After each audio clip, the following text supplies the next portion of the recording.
Bonjour les incarnés, je suis le devin chinois blanc, bienvenue dans l'unité énergétique de l'humanité, où le Yiking parle des 64 énergies de l'incarnation de tous les êtres humains. Aujourd'hui, je vous parle de l'énergie 7 armée, et je commence par lire la définition de l'idéogramme Chi, qui nomme les différents sens de cette énergie armée. Chi signifie corps de troupes de soldats, division, armée, troupe, multitude, générale. Pour illustrer cette première partie de définition, j'ai trouvé deux grandes personnalités de l'histoire contemporaine, le colonel Kadhafi et Ben Laden. Je reprends les autres sens de cet idéogramme Chi.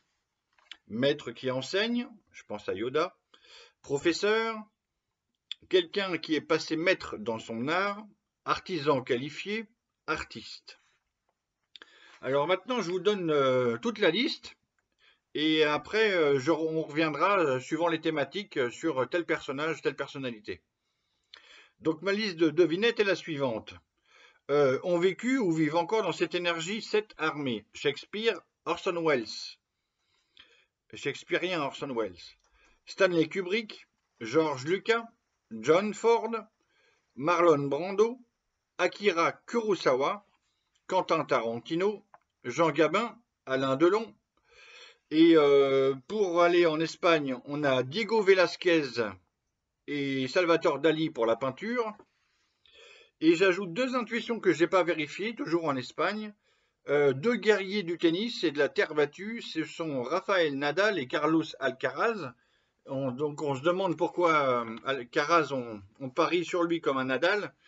Et donc où sont les ressemblances et les différences? Elles sont là. Je conclus par l'actualité française avec le cuistot Thierry Marx. Malheureusement, pour cette énergie, je n'ai pas trouvé d'exemple féminine, d'exemple au féminin. Et je suis désolé, je m'en excuse, mais ça doit être un truc comme... ça ne veut pas du tout dire qu'il n'y en a pas, hein. C'est moi qui n'ai pas trouvé. C'est juste que je ne dois pas être attiré par ce genre d'énergie de guerrière. Voilà, c'est pas mon truc.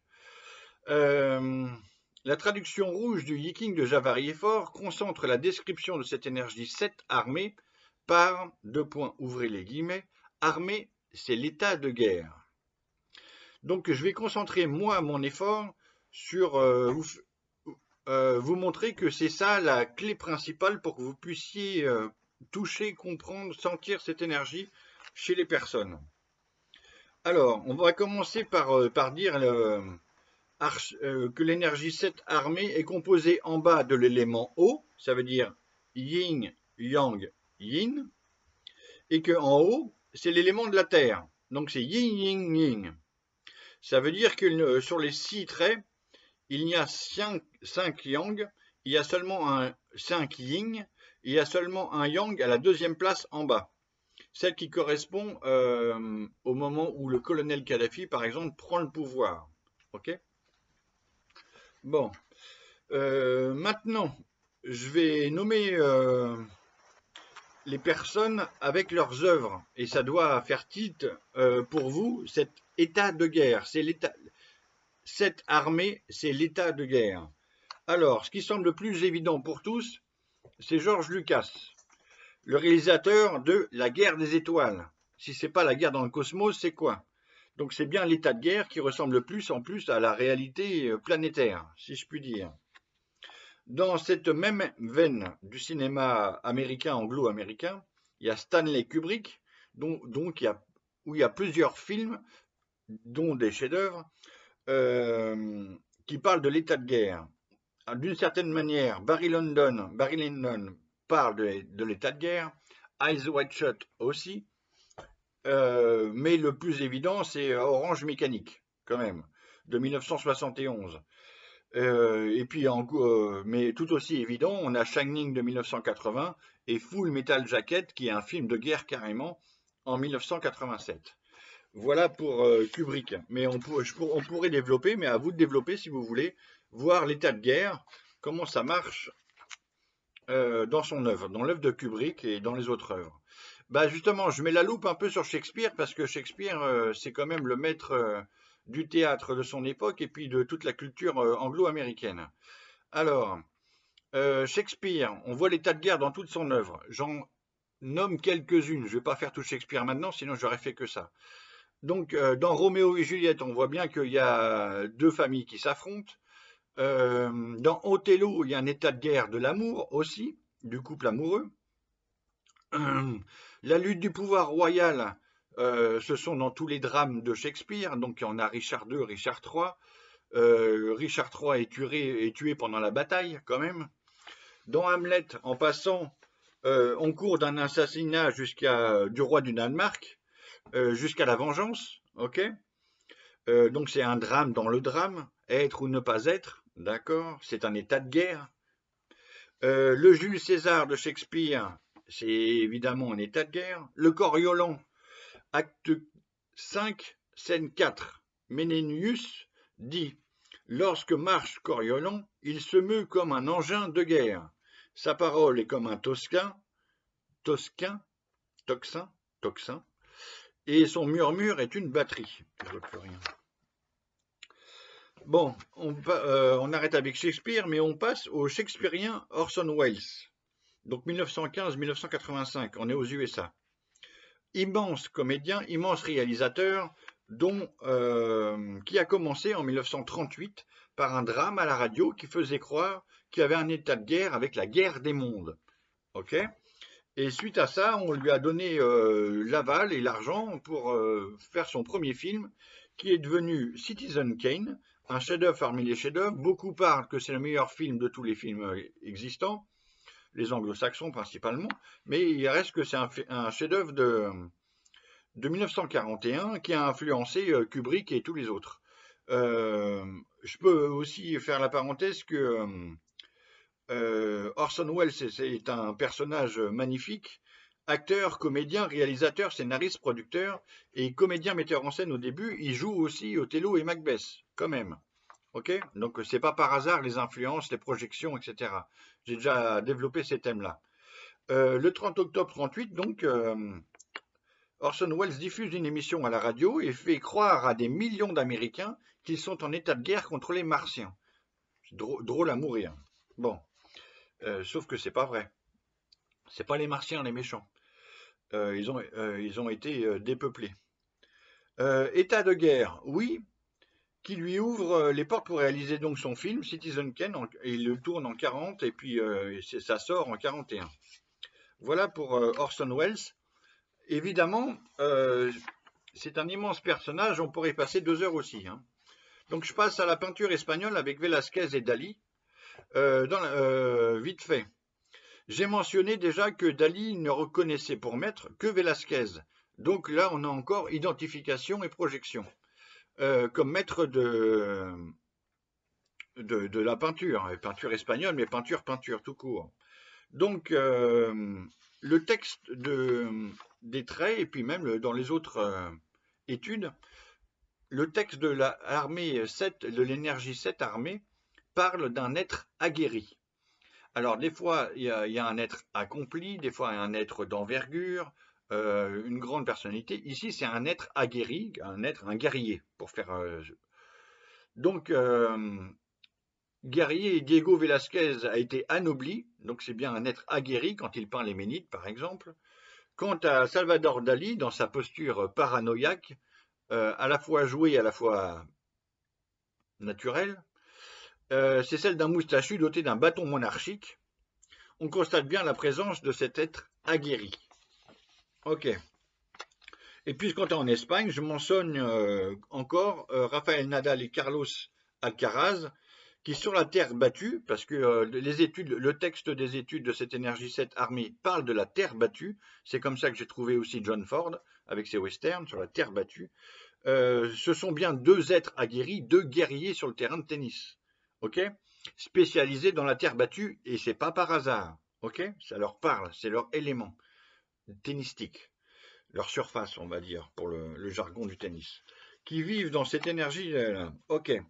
Dans l'étude de l'héliogramme Chi, qui nomme cette énergie 7, il était aussi question donc de terre battue.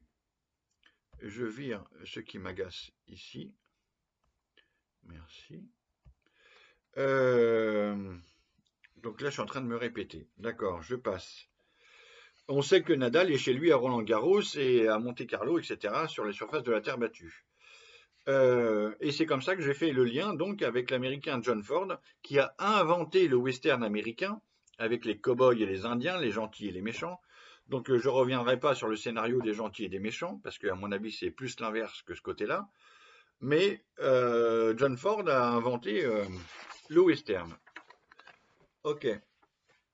Donc, western qui est un état de guerre, c'est ça que je répète, bon, je vais le dire. Ok.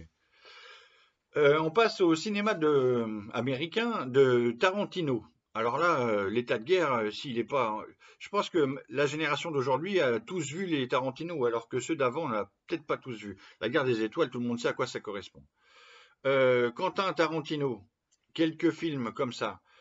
Kill Bill 1 et 2, si c'est pas un état de guerre et de vengeance, je sais pas ce que c'est. Pulp Fiction, c'est un état de guerre. Ok. Django, c'est un état de guerre. Une nuit en enfer, c'est l'enfer la nuit, la guerre la nuit. Réservoir Dogs, c'est magnifique, de suspense, et c'est aussi un état de guerre, entre tueurs en plus. Donc on pourrait dire que c'est le spécialiste des films de l'état de guerre, Tarantino. Au cinéma, il y a quand même, nous en France, dans le cinéma français, on a eu un grand Jean Gabin, dont je rappelle qu'il a servi dans les chars et pour l'armée française. Ok. Donc c'est pas un hasard non plus. Il a changé de carrière et de caractère avant et après la guerre. Même la famille le dit. Ok, ça l'a marqué et c'était un guerrier à sa manière aussi. Dans un autre style, on a Alain Delon, qui est interprété comme un être aguerri lui aussi au cinéma et dans la vie. Je développe pas. En Asie, il y a un immense réalisateur qui a été honoré artiste du siècle en Asie, c'est Akira Kurosawa. On est au XXe siècle. Okay. Moi, j'ai adoré le Dersu Uzala. Et il est surtout connu, si vous voulez faire le rapport guerrier, avec les 7 samouraïs qui sont devenus les 7 mercenaires dans le cinéma américain. Directement inspiré. Hein. Donc on peut conclure provisoirement par Thierry Marx, le chef étoilé, qui lui a commencé par vivre dans les cités, à savoir se battre, à faire du judo. Il a évolué dans le judo et il est devenu un guerrier à la télé avec son énergie. Ok. Et puis après, mes revenus, donc ça c'est le texte que j'avais préparé, mes revenus que j'avais captés, mais pas encore confirmé que Marlon Brando vivait dans cette énergie. Alors pour beaucoup d'Américains, Marlon Brando est considéré comme le plus grand acteur de tout le cinéma américain. Moi, je ne fais pas de classement, mais c'est ce qui se dit. D'accord. Donc, je vais rappeler, je vais parler un peu de Brando. Il est né quand même d'un couple d'alcooliques, homme et femme, mère et père. Sa mère est une ex-actrice. Lui, il fait un peu de batterie quand il est jeune. Il fait un peu de boxe quand même. Il est bien bâti, c'est un costaud, avec une gueule d'ange. Et il y a un contraste effectivement entre son côté féminin, qui vient du trigramme de la Terre, et son côté masculin violent, qui vient du trigramme de l'eau, c'est-à-dire du danger. D'un seul coup, il est tranquille, il est en réceptivité, atmosphère horizontale, tranquille, et puis d'un seul coup, paf, le danger, le coup de poing sur la table, comme dans les films, et tout vole, et c'est la scène de ménage, et il impose sa présence magnétique. Beaucoup le décrivent comme une personnalité qui rentre dans une pièce, on voit plus que lui. Ok, donc un charisme naturel. Donc il a dans un tramway nommé Désir, qui joue au théâtre, une pièce de Tennessee Williams. Il y a un immense succès en 1848 et il devient célèbre. C'est un homme à femme, il y a des conquêtes et des conquêtes dans tous les sens. Et puis il y a sa rencontre avec donc Elia Kazan au cinéma. Il y a de nombreux films. Il y a un film avec Viva Zapata, par exemple. Ça parle de la Révolution espagnole quand même, ou mexicaine, pardon.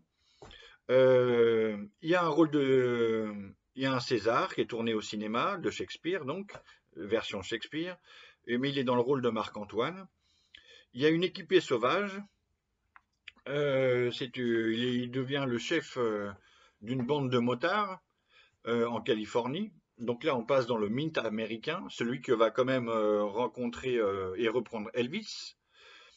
Et il y a aussi, alors Elvis, j'ai pas trouvé l'énergie, peut-être qu'il est là-dedans, il faudrait que je retourne voir. Il y a la rencontre de Brando avec Elvis et avec James Dean. Et puis après, il y a un film en 1955 qui s'appelle Sur les quais, qui reçoit quand même 8 Oscars ou 8 nominations, pardon, et devient à ce moment-là déjà la star la plus populaire de tous les USA.